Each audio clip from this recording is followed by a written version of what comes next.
Tonight, fight against corruption. House of Representatives pushes for interagency collaboration. Borno Assembly passes vote of confidence in President Bola Tinubu's administration. Plus, correspondent on special assignment re-examines the Not Too Young to Run Act.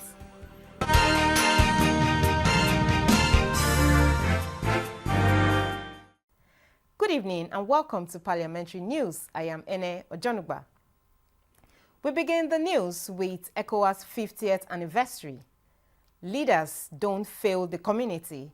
That was the general tempo that echoed at the ECOWAS Golden Jubilee, where President Bola Tinubu, in a message, urged West African leaders to adopt renewed approaches for the speedy realization of the ECOWAS common interest in achieving integration and cooperation of the West African sub-region.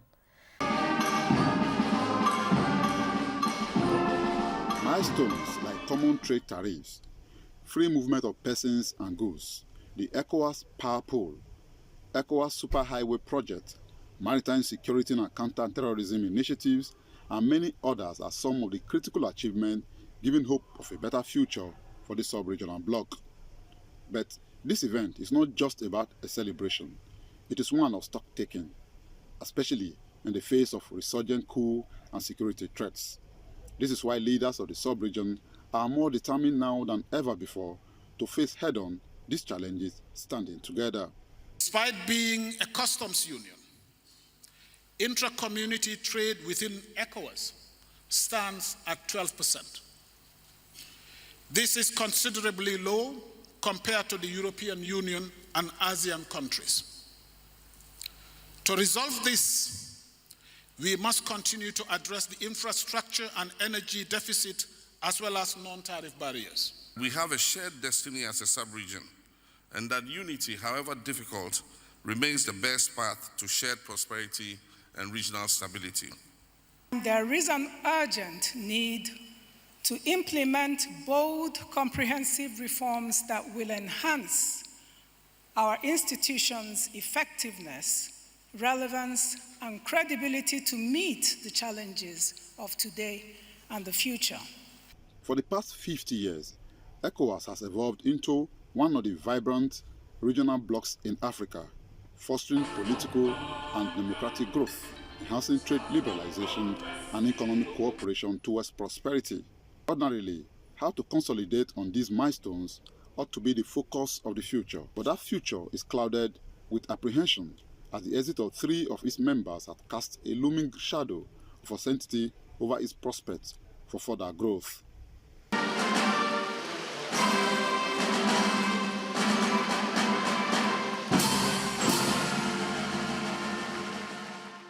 This event offers an opportunity to reflect on the sacrifices that have been made, challenges overcome, and the future envisaged, standing and building on the achievements of the last 50 years towards building the ECOWAS of the future and ECOWAS of the people.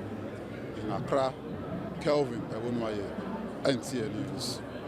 The Borno State House of Assembly has passed a vote of confidence in President Bola Ahmed Tinubu, Vice President Kashim Shettima, Governor Babagana Umara Zulum, the military and other security agencies for their efforts in restoring normalcy to the state. Assembly correspondent Kegama Mustafa Shehu reports that the resolution followed a motion moved by a member representing Mati constituency, Muhammad Gambomi Mati, regarding the resurgence of Boko Haram and ISWAP terrorist activities in some parts of the state. Speaker of the House Abdul Karim Lawan stressed the urgent need to address the renewed wave of terrorist attacks, while commending the state and the federal governments for their continued counter-insurgency effort in the northeast.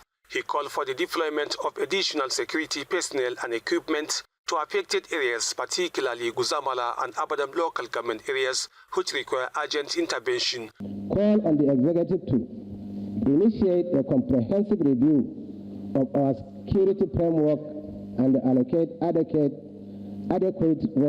resources to bolster local security architecture and the need to adopt social intervention program. The sponsor of the motion, Mohamed Gambomi of Marte constituency, says failure to take urgent action may result to negative consequences. Recently, there is a kind of resurgence of the insurgency from the side of the Boko Haram terrorists and the ISWA. So that's why we are calling on the federal government with our 10-point resolutions that the federal government and the state government should come to the aid of the Borno State to secure each and every location in the state so that normalcy, final and total normalcy will return to the state. Among these 10 resolutions that are passed by this assembly, roads network is very, very key in reviving the economic activities in Borno State, especially in the Lake Chad region. Members of the House emphasized the need for swift and coordinated action by the state and federal government to safeguard lives and properties. They, however, commended the effort of conventional and volunteer security forces in combating insurgents and the need for continued prayers for peace. This comprehensive motion, as presented to this honorable House, is pouring out of the urgent needs to fill in the gaps that are missing. Borno State government is in good positions to close so many IDP camps within Maiduguri and in so many local governments. And now we are experiencing second resurgence. The senatorial catchment area of Borno State, in the north alone, about 5 local governments has been on the alarming rate. Muzamala local government, Abadam local government are the only 2 local governments in Borno State that has not been recaptured. As a representative of people, we cannot fold our arms watching people dying every day. The means of livelihood completely is no more there. Because as we speak, we are just trying to be resilient to give hope to those that brought us here. The House also passed resolution for the implementation of social intervention programs aimed at addressing youth unemployment and social inequality, as well as intensifying security operations. In Maiduguri, Kaigama Mustafa, NTA News. Meanwhile, the Minister of Interior, Olubunmi Tunji Ojo, has ordered an investigation into the alleged extortion of 5.2 million by NSCDC officers. The officers reportedly targeted a group of young men traveling from Ado-Ekiti to Akure. In a statement, the minister insists that there will be no cover-up, stressing that any officer found guilty will face the full weight of the law. He reaffirmed the ministry's commitment to building a disciplined and patriotic paramilitary force that upholds justice and serves with integrity. Stakeholders in the fight against corruption in Nigeria are calling for an interagency collaboration and the strict adherence to ethics guiding the conduct of anti-graft agencies. Kelvin Samuel in Uyo reports that this was at the start of a 3-day national anti-corruption conference on the theme, fostering collaboration in enhancing transparency within ministries, departments and agencies. Driven by the desire to fight corruption in all government ministries, departments and agencies, this conference, organized by the House of Representatives Committee on Anti-Corruption, is discussing and profiling implementable solutions towards the fight against corruption. No single entity or agency can tackle the prevalent nature of corruption alone. It calls for the synergy between the government agencies, civil society, the private sector, and the citizenry to create a cohesive strategy that places transparency at the forefront of our public administration. Keynote speakers outlined some ways through which corruption can be tackled to include digital transformation and e-governance, as well as review and strengthening of anti-corruption laws, among others. I think we should change the acquisitorial system to inquisitorial system, whereby if we get a criminal, we should ask him, tell us the reason why we should not convict you for living on seditious life, rather than asking us to establish proof beyond reasonable doubt as to how that one is guilty. There is a saying that when you gaze long enough into the abyss, the abyss will gaze back at you. Corruption is endemic, and that is why at all times you must wear the cloak of ethical values and transparency in order to win the war. Nigeria, like many developing nations, has made strides in strengthening governance.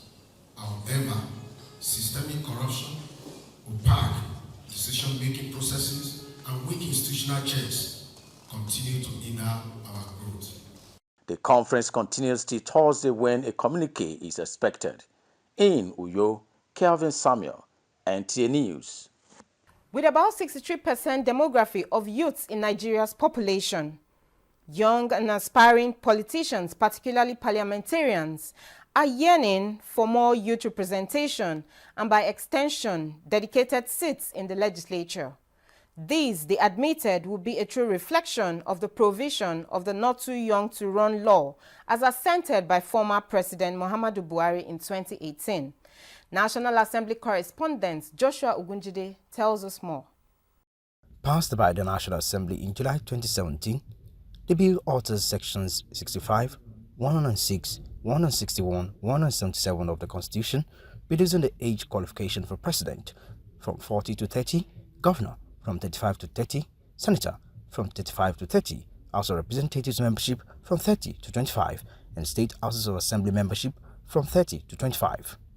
In recent past, especially in the 2023 general election, youth candidacy declined, with INEC's candidate data showing that youth candidacy plunged from 34% in 2019 to 28.6% in 2023. 18 political parties sponsored 15,336 candidates in the 2023 elections, of which figure 4,398 were young people, representing 28% youth candidacy. Based on the IPU threshold for youth, 6 seats in the Senate are occupied by young people under 45 from 6 states, while 1 and 2 young elected representatives in the House of Representatives are between the ages of 25 to 45. I would say that this bill is one of the most timely initiatives in the history of democracy, particularly to us as Africans and Nigerians, where we as youths are given limitless opportunity to run for any political office, to represent the interests of our people in public service. Therefore, I would say that given the demography of we culminating to 60% of the total population of this country, we have what it takes. We should actually be considered, and we should have a place and a stake in the policy making and day-to-day running of our society.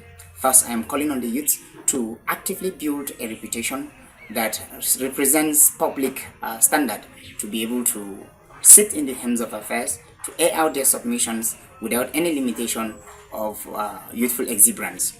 Just like what we do in Rivers State Youth Parliament, what we do is once we have our sitting, we write to the State House of Assembly through our Speaker, Right Honorable Wisdom Bruce.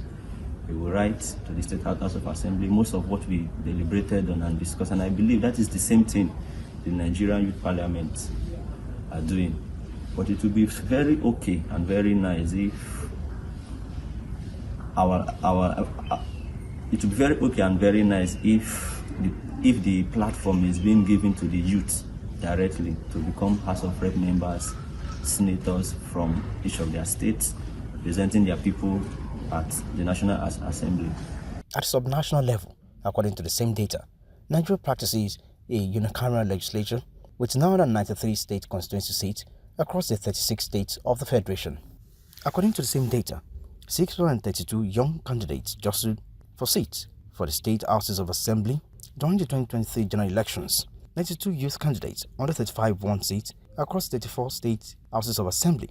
Of this number, 17 are young legislators between 25 to 29 years. We look at the instance of Kwara State. We have, which is an elected position. The Speaker of the state is a young person, still in his mid-30s. And we will look at the Speaker of Oyo and that of Osun State. This is to tell you that since its passage, there have been some obvious action from people being elected to offices, but the target has not been met yet. So there's still much more to do in that regard. Although the youth population maintained dominance as the largest demography on the voter register, were a minority on the list of candidates on the ballot. native stakeholders believe will alter for better in the next set of polls. From the National Assembly, Joshua Ogujide, NT News.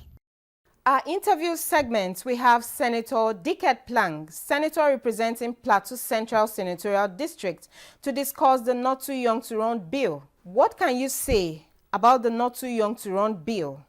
And is it a true reflection of Nigeria's political structure since passage? Not too young to run, or whatever the motion is more on the possibility of removing the qualified age for any Nigerian to contest election by dropping it to meet more of the younger persons qualified to contest. I think it's more about that. But I feel even moving that is not a sufficient reason for us to see more youths being engaged in legislative matters. I believe that the demographic strata of our country desires that every sector of the age of Nigerians in each of the category of ages as classified should have representative people representing them. I'm saying so because at each period of your life, you continue to have changes in your feelings. The younger ones, their temperament, what they go through is different from the person from age 20 to 20, or let's say 18 to 20 or to 25 or 30. Their temperament may be different from those from above 30 to 40. And their temperament and feelings and desires may be different from those from 40 maybe to 50, and from 50 to 60, and so on and so forth. Now, if we're not fairly represented at each level of age, if there are no representation in the legislative business, we may miss out the feelings of a huge quantity of Nigerians that probably their feelings, nobody's around to explain how they feel. And so that whatever law we're bringing, it should be in such a way that will accommodate them. So for me, I feel, I said yes, a step forward to reduce the age, the qualified age for Nigerians to contest election is accommodative, but it may not be enough. I have been to Rwanda, and Rwanda have a dedicated seat for youths. That seat is for youths. 4 seats in the National Assembly for youths, 2 for females, and 2 for the males. And they have a way of choosing those that will represent that dedicated seat. And those coming from those dedicated does not necessarily belong to a party. Their party is their association of youths. The youth can decide who would represent them at that level. And then you now know that somebody has been sent from a particular group with a particular expectation. But if you just drop down the age and say instead of the qualified age is from 30 to go to House Assembly or to go to National Assembly is from 35 to 40, but now you drop it from 30 and above. You have given an opportunity for younger ones to contest, but you're not actually giving that seat to them. So they may still contest with somebody who is 70 years. They may still contest with somebody that is at a particular age. So for me, it would have been much, much more better to have a dedicated seat for youths, where it would be their duty to select amongst themselves who would be their ear at that level. So that's my thinking. And in our country, you know that in our demographic data, youths are about 70% of the population of the country. And if we don't have a dedicated seat for them, I feel that if we only allow them to contest amongst the many, because of economic opportunities. It might be very tough, although at the present time most of our youths are economically buoyant. They can stand it, but why can't we have a dedicated seat for the youths? What can you tell us about the youth representation in the National Assembly? Well, from the definition of a youth, I don't think we have a youth at the Red Chamber, because Nigerian classification of youth is anybody below 30. Now, from 18 to 30 are classified as youths. But the African Youth Charter qualifies anybody from 18 to 35, or maybe from 18 or 20 to 35 years. At the Senate, I have not seen a senator that is not older than 35 years. So in the Senate, I don't think there are younger senators, but from the classification of a youth, I don't think we have a youth at the Senate, because Nigerian classification of youth is someone between less than 30 years. But the African Charter is that a youth is somebody who is not more than 35 years. I think that all the senators, there's nobody that is below 35 years in the Senate. What of your Green Chamber counterparts? Well, my Green Chamber counterpart, we may have. I've seen an Igbo chap that is below. I've seen some from Kaduna, El Rufai's son, who is below, might be below 35, but I cannot give you the percentage of youths that are in the National Assembly. But I want to believe that it will be a very low ratio, considering the population of youths in our country called Nigeria. If we go by population, we're supposed to have more of the number of youths in the Green Chamber than probably what we're assuming. But again, the Red Chamber is for the elderly too. So we've already defined that to be for the elderly. But again, it doesn't stop youths from coming in, and because the decisions we make at all the National Assembly chambers will have impact on youths, and therefore it would not be a bad thing to have some of them contributing on critical decisions that have to be made and policies have to be made. What have you observed so far? Has there been any form of intimidation or sabotage on legislative activities of the young parliamentarians? In the National Assembly, the younger ones are more favored.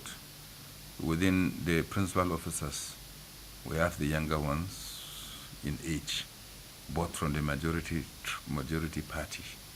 We have Patrick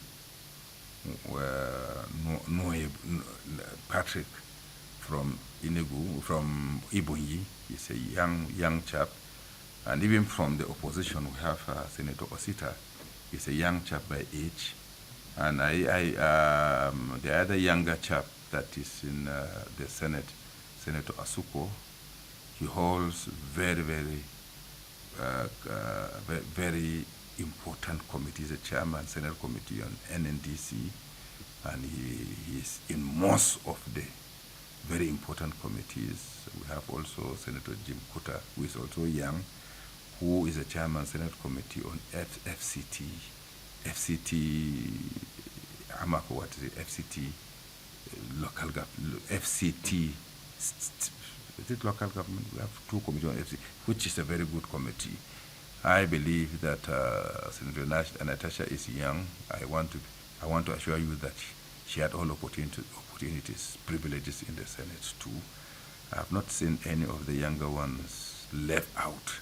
It's more of the older ones that are left out. It's so engaging for the younger ones, but they are not youths. From the generation of youths, none of them is less than 35 years. If we would want to use the African Youth Charter, and if we're using the Nigerian definition of a youth, which ends at 30, I don't think we have a youth at the Red Chamber. But the younger ages are well favored. Thank you very much for your time. We now take a break. The news continues shortly. Please stay with us.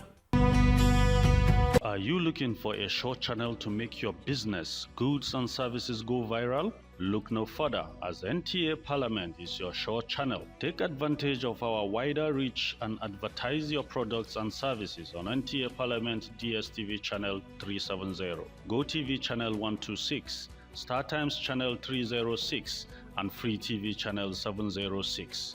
For more inquiries, contact the Marketing Department, NTA Parliament, NTA Headquarters Area 11 Garki Abuja, or call these numbers 080-383-40464 or 080-770-78055.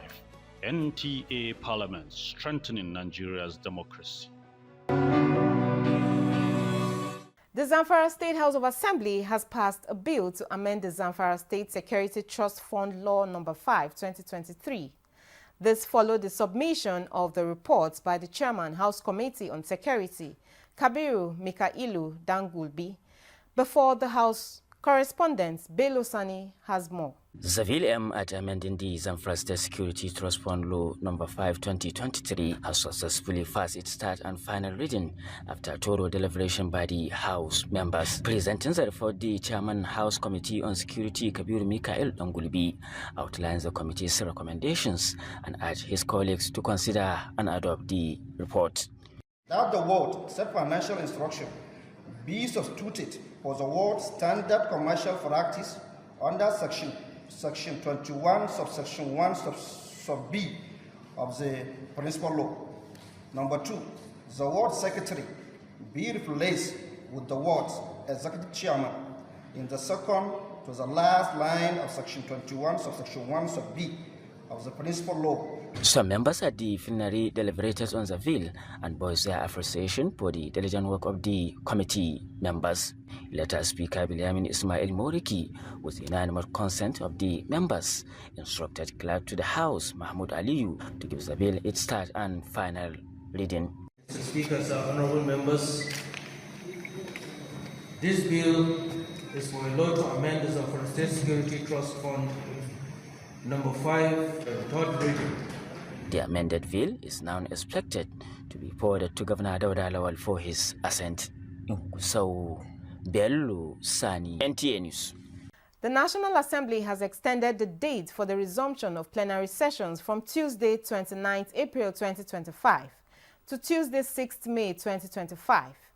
A statement from the clerk to the National Assembly, Kamaru Ogunlana, explains that the extension is to allow distinguished senators and honorable members to participate in the Workers' Day ceremony. The extension would also enable members of the Senate and House of Representatives to attend to other engagements in their constituencies. This is where we conclude Parliamentary News. Remember, you can still watch this news and other programs on our social media handles showing on your screen. Thank you for watching. On behalf of the production crew, I am Ene Ojonuba. Bye for now.